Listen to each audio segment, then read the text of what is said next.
Sounds good.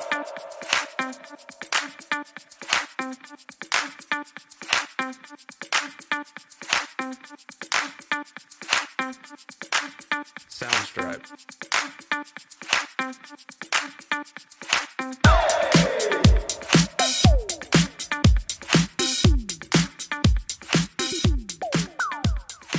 Basically these 5 houses, but things got lost. So this was the last thing that was owned. It was just been sitting here for like 15 years. So we decided to grow on it. But I have a bachelor's degree in neuroscience, and I have a master's in nutritional science. So I was doing a lot of diabetes, animal research. Worked at Lilly, worked out at Covance, worked with IU, a few other places, and I just realized synthetic medicine is not the route. I'm seeing all these side effects that's happening to the animals, and I thought I was really having an impact. But I said, let me go back into what nature's already provided. All of our medicine is already out here. So incorporating the nutrition piece with then starting to grow their own food and just really push health on people. That's kind of how things started. So we really actually started 2020 during the whole COVID thing. I ended up quitting my job because they wanted me to, So I quit and I said, what can I do? So I started doing what I did best. I made juices and teas for people who were sick with COVID. That's awesome. Everybody was getting better, just word of mouth spread. So I said, okay, people like the herbs, they like the fresh stuff. Let's get into it a little bit more. So I've been doing that since. But I grew up farming. Really? Probably since 8, 9 years old. I grew up farming. So that's impressive. Got back into my roots.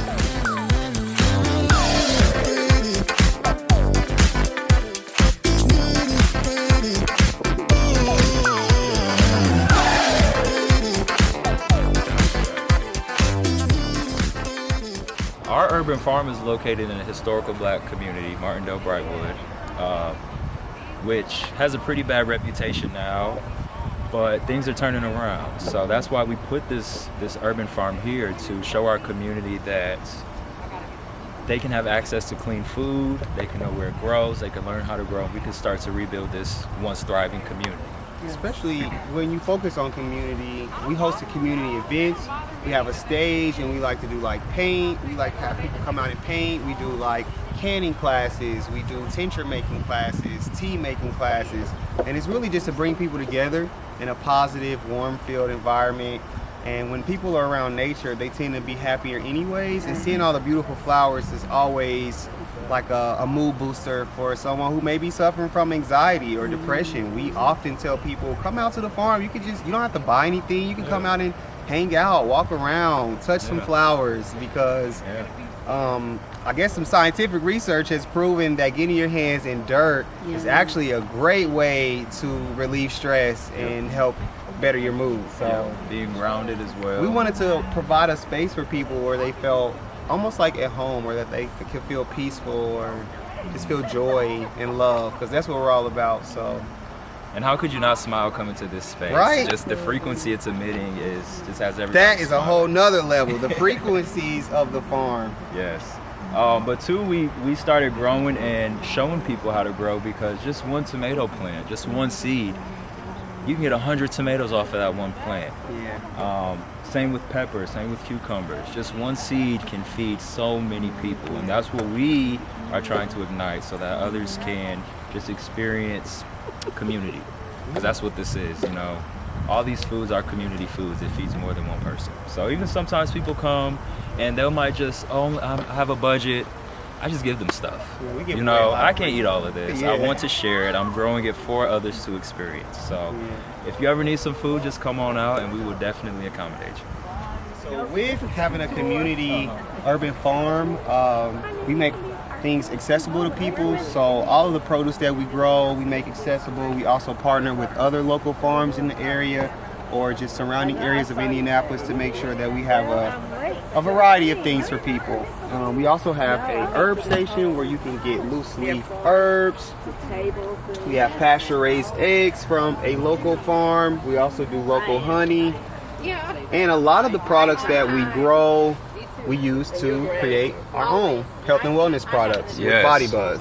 So the cool thing about growing is that you can make so many different products that people can use in their kitchens, have in their medicine cabinets, and it's packed with vitamins and minerals that'll just stretch out all throughout the winter season. So we have a seasoning, we make tonics, we make vitamins, different oils and tinctures, all for the community to just kind of have a taste of what nature truly has to offer. So we're happy to be creating different things to share, expand people's palates, get them curious about what other flavors taste like. So that's also a cool part about growing food.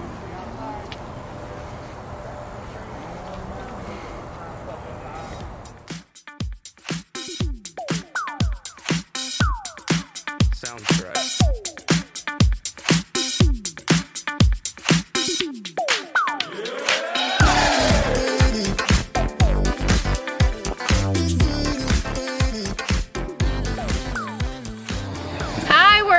Body Buzz. I said it correctly this time. And we're with Soraya, and she's going to tell us why living closer to nature is so important to her. Okay, so yes, what got me into like the holistic lifestyle was essentially, I mean, I've always kind of really naturally got into it myself. I've always loved being outside. I've always, like my family, we always do apple picking and strawberry picking, and so I've just continued that out, especially with my son. 2 years old. I wanted to make sure that he was introduced to that lifestyle and knew that everything didn't just come from the grocery store, but you could pick your own items. You can, like, there's a whole prep work that goes with that process. Oh gosh, yeah. It's not as Brian says, the curse of convenience. Yes, Absolutely. Yes, and eventually I would love to have my own garden. That's been a passion of mine, and so just for that lifestyle for my family is the main focus. I love it.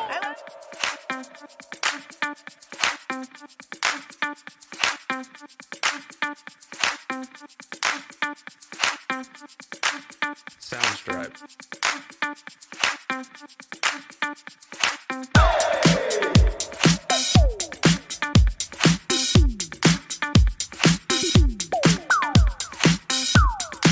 Sounds right.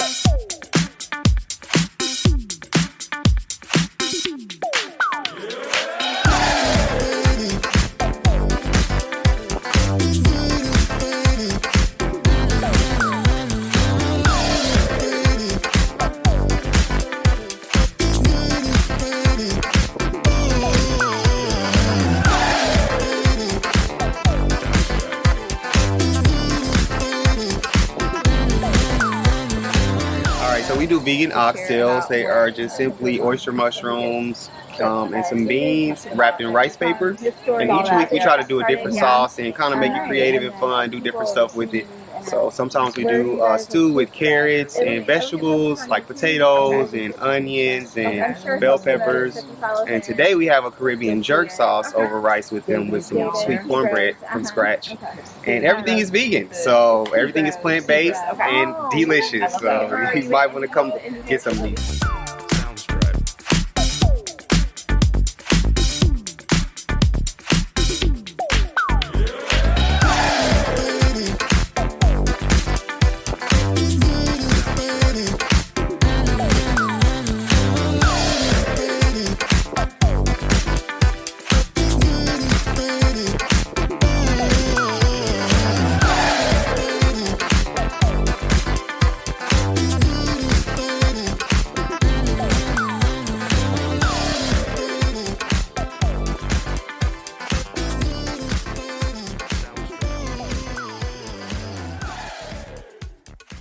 I'm Nira.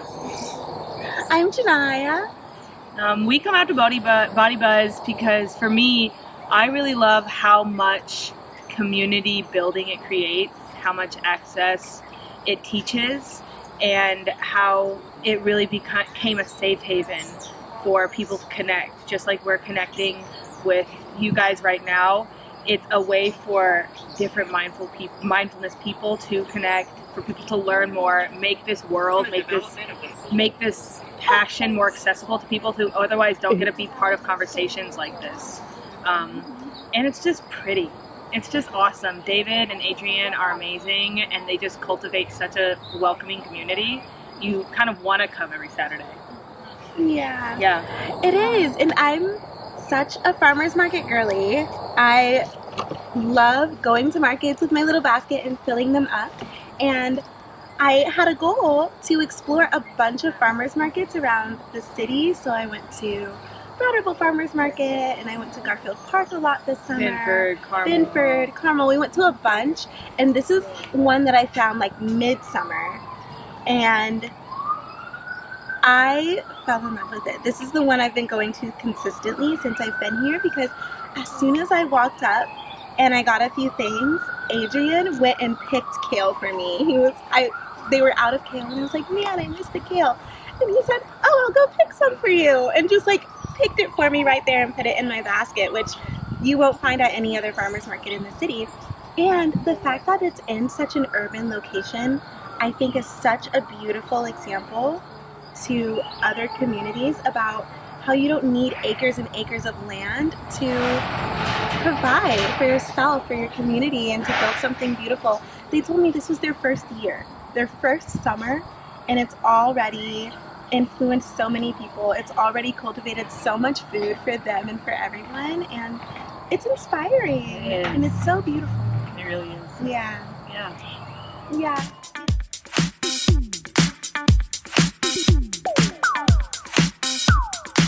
Sounds right.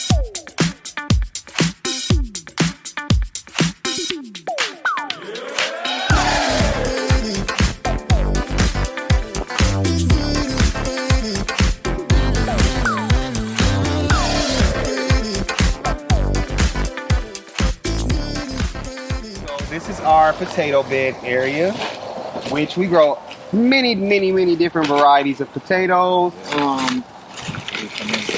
Let's see if we can find some. Okay. So we grew red. Wow, there's just so many. So this is actually, we're saving the potatoes for the kiddos because the kids love getting their hands dirty and digging. So whenever we have kids out, we let them come out and just scavenge for potatoes. And they're always finding something. So these, I would say we probably put about 4 potatoes in each grow bag.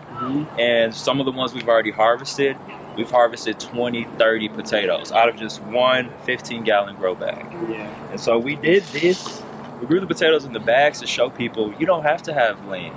You can have a grow bag, put it on your patio, put it in your driveway. Start learning how to grow something because it's a very important skill and we all need it. And potatoes are super easy to grow. They grow themselves. You really just water them.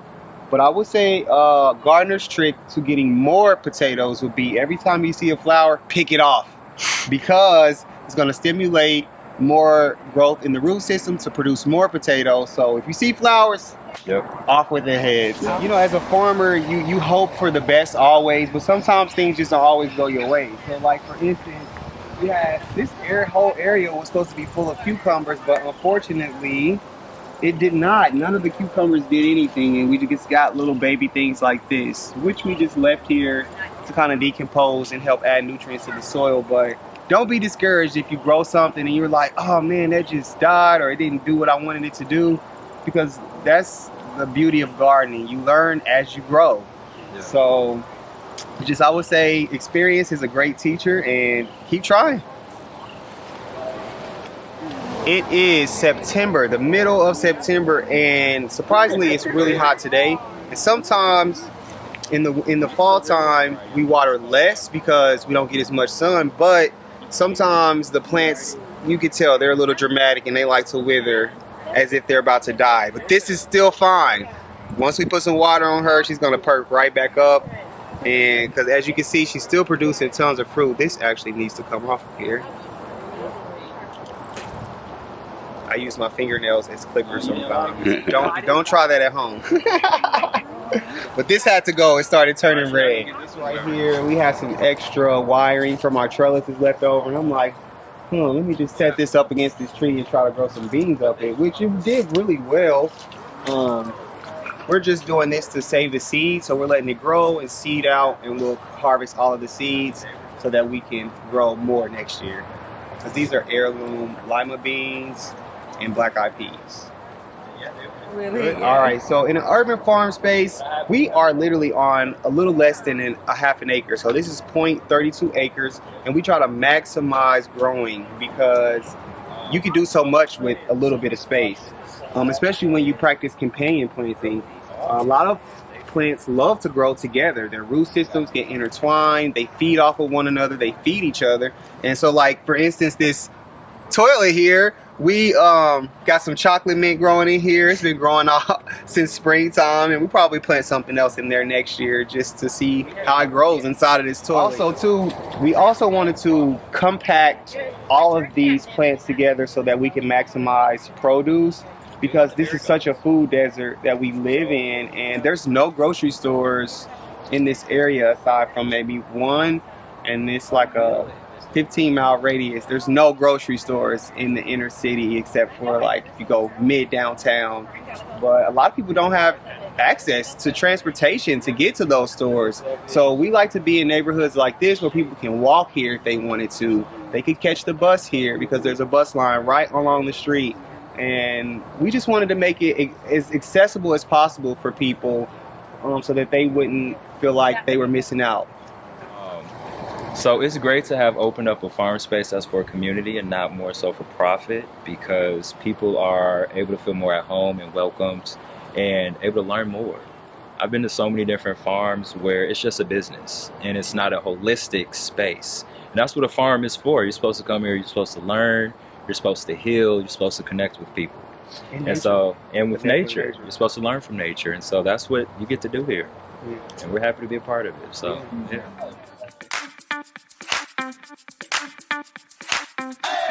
Soundstripe.